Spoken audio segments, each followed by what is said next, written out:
মৰমৰ বিদ্যাৰ্থীসকল, মই আকৌ উভতি আহিছোঁ এটা আৰু নতুন বিষয় বা টপিক চৰ্চা কৰিবৰ হেতু।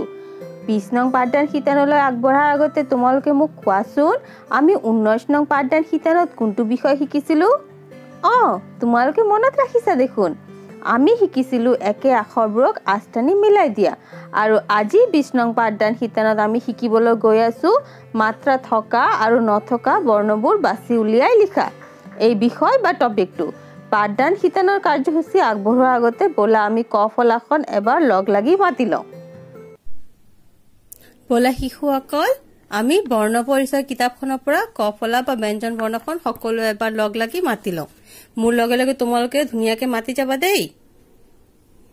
কোৱা, ক, খ, গ, ঘ, ঙ, প্ৰথম চ, দ্বিতীয় চ, বৰ্গীয় জ, ঝ, নিয়, মূৰ্ধন্য ট, মূৰ্ধন্য ঠ, মূৰ্ধন্য ড, মূৰ্ধন্য ঢ, মূৰ্ধন্য ণ, দন্তীয় ত, দন্তীয় থ, দন্তীয় দ, দন্তীয় ধ, দন্তীয় ন, প, ফ, ব, ভ, ম, অন্ত্যেষ্টিয় জ, ৰ, ল, ৱ, তালিবীয় শ, মূৰ্ধন্য ষ, দন্তীয় শ, হ, ক্ষীয়, দৰেৰ, ধৰেৰ, অন্ত্যেষ্ট য়, সন্তেত, অনুস্বাৰ, বিসৰ্গ, চন্দ্ৰবিন্দু। বোলা শিশুসকল, এতিয়া আমি আগবাঢ়ো আমালোকৰ বিষয় বা টপিকটোলৈ। শিশুসকল, আজিৰ বিষয়টো শিকিবলৈ আৰম্ভ কৰাৰ আগতে পোনপ্ৰথমে তোমালোকে নিজৰ এছামিজ ছিংগল লাইন কপি আৰু পেঞ্চিল ইৰেজাৰ উলিয়াই লোৱা। ওলালানে? পেঞ্চিল ইৰেজাৰ ওলোৱাৰ পিছত ইয়াতে তোমালোকে পোনপ্ৰথমে ডেট লিখিবা। লিখিলা? এতিয়া ডেট লিখাৰ পিছত আমি প্ৰশ্নটো একেলগে টুকি লম। মোৰ লগে লগে তোমালোকেও লিখি গৈ থাকা। লিখা, মাত্ৰা থকা আৰু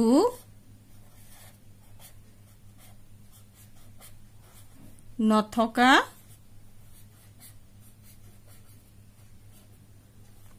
বৰ্ণবোৰ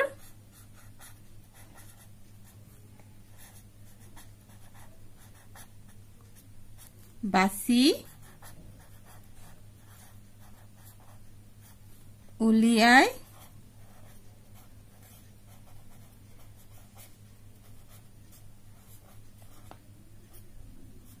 লিখা।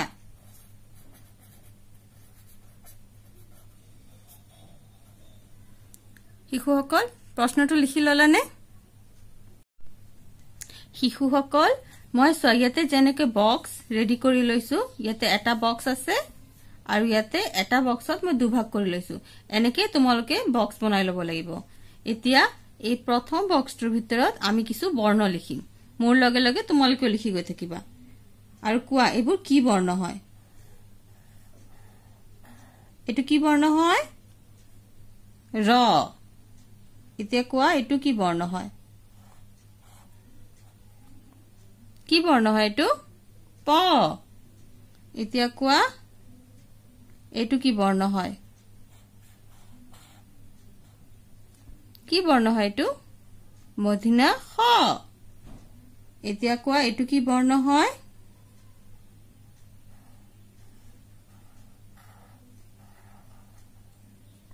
এইটো হয় ক। এতিয়া কোৱাচোন এইটো কি বৰ্ণ হয়? অনুস্বাৰ। আৰু এইটো মূৰ্ধন্য ণ। Very good. এতিয়া ইয়াতে এই দুটা বক্সত আমি লিখিম। মোৰ লগে লগে লিখি গৈ থাকিবা। মাত্ৰা থকা বৰ্ণ লিখিলা আৰু ইয়াতে লিখা মাত্ৰা নথকা বৰ্ণ লিখি ললানে এতিয়া আমি প্ৰশ্নটো ধুনিয়াকৈ টুকি লৈছো এতিয়া আমি এটোৰ উত্তৰটো লিখিম বুজি পালানে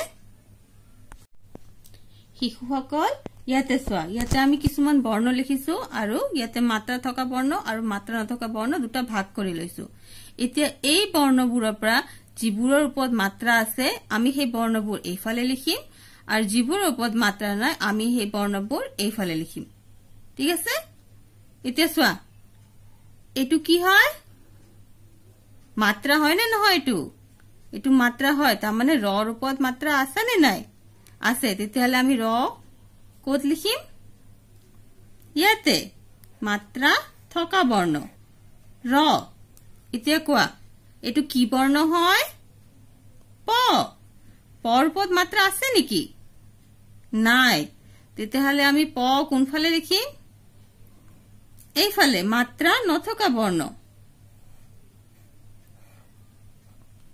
এতিয়া কোৱা এটু কি বৰ্ণ হয় মধিনা খ ওপৰত মাত্ৰা আছে নে নাই আছে তেতিয়াহলে মধিনা খ আমি কোনফালে লিখিম এইফালে মাত্ৰা থকা বৰ্ণ এতিয়া কোৱা কৰ ওপৰত মাত্ৰা আছে নে নাই আছে আমি ক কোনফালে লিখিম মাত্ৰা থকা বৰ্ণৰ শাৰীত কৰ পিছত কি বৰ্ণ আছে অনুস্বাৰ ওপৰত মাত্ৰা আছে নেকি নাই তাহলে অনুস্বাৰ আমি মাত্ৰা নথকা বৰ্ণৰ শাৰীত লিখিম এতিয়া কোৱা এটু কি বৰ্ণ হয় মধিনান্য ওপৰত মাত্ৰা আছে নেকি নাই তেতিয়াহলে মধিনান্য আমি কত লিখিম মাত্ৰা নথকা বৰ্ণৰ শাৰীত